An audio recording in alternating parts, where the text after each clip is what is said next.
Hi everyone, diabetes. How can we prevent and even reverse some symptoms of diabetes, especially diabetes part 2? Today, I'm so happy on Cook Vegan YouTube channel, exclusively we have Anna Popova, who is based in Limassol, Cyprus, but working with clients all over the world via her online platform, here with us today. She is a nutritionist and most importantly, a specialist in diabetes type 2 prevention and reversal and of course management of this disease that is crippling so many people. I don't want to say crippling, but affecting so many people around the world and really making a big impact on so many people's lives. And she has worked in the UK. I'm going to let her do the introduction now of what she's done, but it's just absolutely amazing and has so many good tips on how we can help with this devastating modern disease, I'd say. So Anna, welcome to Cook Vegan. Hi Farah, thank you so much for having me on your Cook Vegan YouTube channel. And thank you for the lovely introduction. So I'm very honored to be here and to share with you my story and my experience with working with patients with type 2 diabetes and how I've seen them reverse or prevent the disease onset. Amazing, amazing. So tell us a little bit, Anna. I know you've told me before, for those of you who are on our Facebook channel, Cook Vegan group, we had an interview with Anna a few months ago and we did discuss many of these points and some different points. So you are welcome to go and have a look at that as well. But Anna, will tell us, you were working in the UK with part of an NHS initiative that really looked into diabetes prevention and reversal, and the combination of that with a plant-based nutrition and a plant-based diet. So do tell us a little bit more about that. Yes, so the diabetes prevention program started about 5 or 6 years ago in the UK. It was actually a separate program from the NHS, but then the NHS adopted it. And I believe it's now nationally available in the UK. So what it basically consists of is patients who are at risk of developing diabetes or who have their blood sugar levels in the pre-diabetes range get referred to dietitians and nutrition coaches like myself, where we take their blood sugar levels, we record what their blood sugar level is on onset, initially. Then we put them through a complete lifestyle transformation program that includes everything from nutrition, exercise, stress relieving techniques, information about sleep and how that's important for the reduction of diabetes, for diabetes prevention and even reversal. So we put them onto this intensive program, which is actually not very intense. It's just little lifestyle changes that they need to make, but they need to be consistent. And then after 3 to 6 months, they come back for another blood test and we see what has happened. And we were absolutely shocked and completely amazed by the results of this program. So people who actually followed the program completely reduce their blood sugar levels back into the normal range, most of them. Some people who were kind of tipping into diabetes even reversed that completely. So we were just amazed by how simple lifestyle changes can have such a great impact on health, especially as diabetes type 2 is now second or third biggest killer worldwide. It's no joke. It's no joke, and it's not, obviously it's life-threatening. I know people can lose their eyesight. Obviously it's connected a lot with obesity, which is a huge problem, especially in the Western world. And a lot of people I know, they do think, and we get this a lot at Cook Vegan, they just think, oh my goodness, I could never give up meat, I could never give up my processed food. You know, I need my Coca-Colas, I need my convenience food.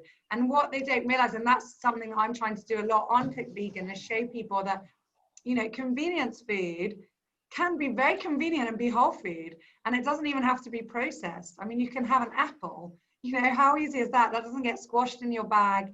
That's there, that's ready to be eaten whenever you want. And that's a filling, whole food, plant-based snack, you know, rather than grabbing your Mars bar or whatever else on your way to work or as a pick-me-up. Mm-hmm. So That's why. Yeah.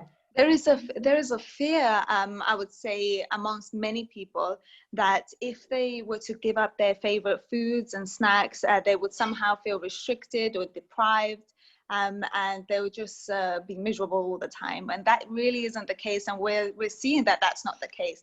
It's all about kind of recalibrating the taste buds to allow you to really taste the full flavor of different foods, natural foods. And that doesn't take very long, to be honest. I mean, to recalibrate the taste buds takes between 3 to 5 days of eating slightly plainer foods, to really begin to reteach your taste buds to taste the natural flavors. And the thing is, when you do that, when you do calibrate your taste buds, the satisfaction that you get from food is exactly the same as the satisfaction you used to get from the processed foods previously. And obviously you get more full, because tell us a little bit about glycemic index, because obviously when there's that shoot up after you've had something that raises your blood sugar levels, there's obviously the crash afterwards. And obviously people who eat sweeter food, they want more and more and more, and they crave it. And then of course that has a big impact as well on their weight. Of course. So what happens is, for example, say somebody was to have a food that's very high, has very high glycemic index. The perfect example would be something with white flour. So let's say a slice of bread, white bread. Once they eat that, their blood sugar level spikes. When their blood sugar level spikes, their insulin level also spikes, because you shouldn't have such high levels of sugar in the blood. So the insulin comes in, takes the sugar and stores it into the cell, basically, to reduce the blood sugar levels. And insulin is called the fat storage hormone. So you can already kind of see what's happening there. When you eat foods that are high in the glycemic index, then your insulin will be storing so much of it as fat into the cells. Then what happens is, once insulin peaks, and after maybe half an hour, 1 hour, it begins to drop. And as your insulin begins to drop, you begin to feel very hungry. And that's where you pick up another snack. So this is kind of, eating all the time and snacking all the time leads to this kind of insulin kind of always been peaking, always been spiked. And many people say, well, I'm hungry all the time. Well, the reason that many people are hungry all the time is because of this constant spiking of insulin. So when you have foods that are lower in the glycemic index, so for example, foods that contain fiber, fruits that are high in water content, so fruit would be a perfect example of this. So an apple, for example, high water content, high fiber content, that slows down the rate at which the sugar in the apple is being absorbed in the body. So you can't compare an apple to, a piece of chocolate or candy. They have nothing in common, in terms of the glycemic index. One is very high, one will keep you satiated for hours. And I've heard that for many people, especially diabetics, having, let's say, fruit, which still has natural sugars in it, it's good to balance that with, let's say, nuts, raw nuts, to help as well the natural sugars not spike their levels. Maybe you could tell us a little bit about that. Yes, of course. So any fat or fiber that you add to food will naturally reduce the glycemic index and the rate at which the sugar is being absorbed in the blood. So combining some nuts with fruits is an excellent idea, because in that way you really reduce the glycemic index of the meal, because it's a meal. Also, peanut butter is great. You can use that instead of nuts. Drinking extra water while you're eating your meal, again, helps you feel fuller. There's so many things that you can do to really reduce the glycemic index. Oh my goodness, amazing. And would you say, okay, so there's a lot of people who are watching this who maybe aren't worried about having diabetes. It's not in their family. They don't eat a lot of sugar. Maybe they're not obese. Should they still be concerned about glycemic index? Because I have watched some specialists. There's a very famous doctor, his name escapes me now, in the UK, who was explaining what glycemic index is. And I remember this quote saying, Now, why would that worry you? Well, if you're not worried about diabetes, it shouldn't worry you, and just don't worry about it. You can have your dates and your whatever else you're eating. What would your advice be? Let's say for someone like me, I'm not pre-diabetic, my weight is okay, I'm not worried, I don't have it in my family. Should I be concerned about glycemic index, or can I be a bit more carefree? Well, you shouldn't be concerned because that will actually increase your stress levels, and that will increase your blood sugar levels. So it's good not to be concerned or stressed. But I would say that, it's not just about diabetes, it's just about health in general. I mean, reducing your sugar levels, the amount of sugar consumption that you consume, is a good idea for everyone, because sugar is, now there's so much research out there that it completely wreaks havoc in the body and the brain. It can even lead to addiction that you're not even aware of, and it's just not very healthy for anyone. It doesn't matter if you're concerned about diabetes or not. And the other thing is, even for young people, diabetes type 2 was linked mainly to people who are, elderly people. Now we're seeing younger and younger people experience the effects of this debilitating lifestyle disease. In the UK, I remember seeing people who are even below the age of 30 with high blood sugar levels. And the thing is, if you haven't had your blood sugar level tested, it's difficult to know if you have high blood sugar, or if it's increased. So exactly, it's a good idea to keep a check on your blood sugar by having regular blood tests, just to keep an eye on that. And generally, you'll find that if you reduce your sugar consumption, your food consumption would naturally come down, because sugar really helps you to eat a higher quantity of food. I remember reading a book actually about why this is, and the evolution of why we think like that. And that's because back in the days, when our brain is programmed, when we taste something sweet, to really eat as much of it as possible, because we never know when we're going to find food again. Exactly. When we were hunting, and it's the same thing they say with berries, it's all things that are attracted to the eye and are sweeter, so that we eat more and we store them.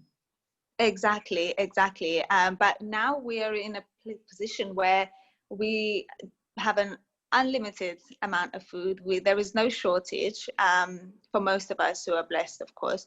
But yes, anything that is sweet will encourage you to eat a higher amount, and that could then lead to gaining weight and obesity, which again is a factor in diabetes onset. I couldn't agree more. So definitely everyone watching this, if you are used to eating your candies and your white sugar and everything, dump them, get rid of it. Because also we're at a time where we've got a pandemic. Also, it's even just without coronavirus right now, we've got the flu season upon us. And I'm a strong believer anyway in alkalining your body as much as possible. So sugar is acidic, and it fuels lots and lots of viruses and diseases. So definitely good to avoid. But I love my dates, and I know they're high on GI, but that's why I was saying, yeah, if you're not worried. And also tell us a little bit about pregnancy, because I know a lot of ladies maybe who are watching this, there's obviously pregnancy diabetes. So, and I know in my last pregnancy, my first 2 pregnancies, I was fine. My last one, which I felt very, very nauseous for the first 5 months, I did not eat any sugar whatsoever, not even my dark chocolate bars and my vegan chocolate bars. I never have processed sugar. I didn't even have my agave. And when I went for my test, I could not believe it. The doctor was like, and he knows my diet, and he was like, Farah, your blood sugar levels are a bit up. And he was also like, I can't understand it. And he was like, do you eat white flour? No, don't have white rice, don't have white bread, don't have. But then someone pointed out to me that it was because I did feel so nauseous. The only thing I was eating was carbs. So, and I don't mean that as in fruit and veg, which I do eat a lot, but I was eating rice and whole grain bread and brown rice, but like on top of each other, just to sustain my stomach from not feeling so nauseous. So maybe you could spread some light on that if anybody's watching, and what they could maybe do in pregnancy to try and prevent pregnancy diabetes. Well, the key I would say is balance. I mean, as you just mentioned, the majority of the food that you were consuming while you were pregnant was carbohydrates. And carbohydrates, of course, even if they are from healthy sources, if you're having too many of them, carbohydrates are broken down into glucose in the body. So naturally, they will increase your blood sugar levels. So balance, I would say, is the best thing to do. So, consume a varied diet, plenty of fruits and vegetables. With fruit, as we mentioned previously, try to add something to reduce the glycemic index. So some nuts, some peanut butter along with that, or just having the fruit with a meal. So the best time to have your fruit is just before a meal. And so, for example, you have an apple and then you have your main meal, because in the body, it's still all one meal. Okay. So anything you can do to just kind of reduce the impact of the sugar in the body. Again, adding fat, protein, fiber, drinking plenty of water, that would help a lot as well. I love this. So, but yeah, the key is balance for everything in life. As you said, I love it. Exactly. Sleep well, try not to stress, exercise, eat a balanced diet, avoid processed food, and just try and be as healthy and happy as you can be. Exactly. It really is no secret. All those things you've just mentioned are probably the most important things. I love it. I love it. I'm going to close with one last question. I'm holding two fingers. One, Sure. Because we are Cook Vegan. What is maybe one of the best ingredients that you would suggest to people who are worried about diabetes to try and incorporate into their diet, into their cooking, or into their nutritional lifestyle? What would be a key ingredient, or a key meal, or a key recipe, or just something? Give us something to close. Oh, this is a difficult one because there are so many. What would I say? I would probably say, if a lot of people do love avocado, but if you're not eating avocado, I would recommend that definitely, because avocado is just the perfect food. It contains fat, fiber, healthy carbohydrates. It's just perfect. And oh my goodness, you're satisfying. saying that, and I'm here with my Avo chocolate mint smoothie. I love it. Guys, so there you go. This was not planned. Check out my video. It's on YouTube. How to make this delicious smoothie without bananas, so with avocado base. You won't regret it. Oh, after this, I'll be checking out your recipe for sure. So good. Yeah, so I have another one with oats. You'll love it, without chocolate. I made it last night, but my husband downed it this morning. Sounds great. Yeah, so avocado, adding it just like you in smoothies, adding it to the salad, adding it in all kinds of meals and different combinations. It's just so versatile. On whole grain toast, with a bit of salt on. Exactly. And because of the high fat content of avocado, it will reduce the glycemic index of food, and it will keep you satiated for longer. It's just perfect. That is so important. I'm so happy you ended on this, because loads of people, guys, they say, I mean, I hear all the time, being vegan, oh my goodness, but avocados are so fattening. How can you eat, too many avocados, or don't eat them every day? Or people will say you should only eat half an avocado at a time because of the calorie content. And I always say no. And when you go to plant-based whole food, you don't have to count calories, because maybe avocado has a lot, but an apple really doesn't, or bananas in between, or your spinach leaves don't. So you can eat and eat and eat and eat, and you're still eating less calories if you want to count that, and you're going to be full, and it's going to hold you for longer. So thank you. Absolutely. Everyone on Cook Vegan. I can't agree more with you on that. And that's the number one thing I say to my clients, actually. When you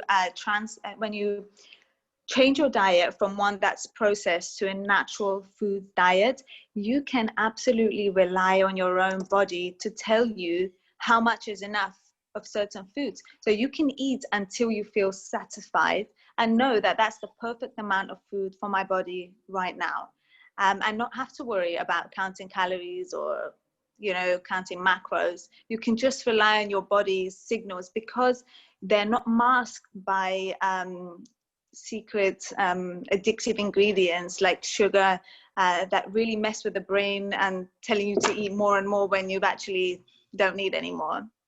When Oh my you don't have to goodness, worry you've about just them. given me goosebumps. I am so happy we're closing on this note. This is what I always tell people when they mention calories to me, or for our restaurant, Seashells Healthy Living in Limassol. People say, oh, such a good restaurant. Maybe you could put the calories, you know, in with your salads and wraps and let us know. And I'm like, no, because if you want a second wrap, this is so healthy, eat it. I don't want to tell you how many calories you're having because it's not important. You can just eat, enjoy it. As a student, I remember counting calories, and to be honest, I was just miserable. I'd be in the gym watching the calorie counter. I'd be having my protein bars, you know, and eating them and going, oh, I can't have another one of those, or have, and you just spend your life so miserable. And after I moved to being vegan and whole food plant-based, I just started enjoying my food, and I eat and I eat, and I don't count 8 nuts. I eat a whole bowl of nuts, and when I'm fed up with them, then I stop. I loved it. Exactly. I mean, the more you try to control and keep track of, the more that breeds addiction. It breeds negative mental patterns in the brain, which causes your relationship with food to be not how it should be. Yeah, you know, we should have an literally excellent not relationship. healthy. Not healthy mind, Exactly. not healthy body. Anna, thank you so much. I have loved chatting to you. I always do. Anyone, if you are on Facebook, do check out Cook Vegan, join, and do look up. If you just put in the search bar, Anna Popova, you'll see our previous interview.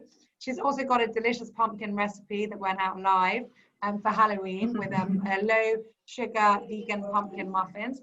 And don't forget, if you've enjoyed this interview, we have lots more on our YouTube channel. So do subscribe and hit your notification button so that you won't miss any of our interesting interviews.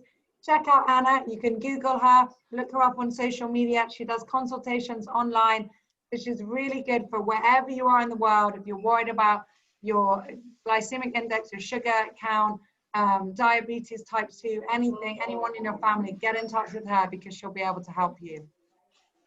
Anna, have a Thank you wonderful so much, day. Farah. Thank you so much for much having me. It's such an honor to be here on your channel, and I love chatting with you every time. It's a pleasure. You're such an inspiration. Thank you so much for what you do. Thank you. Everyone at Cook Vegan, take care. Over and out from us.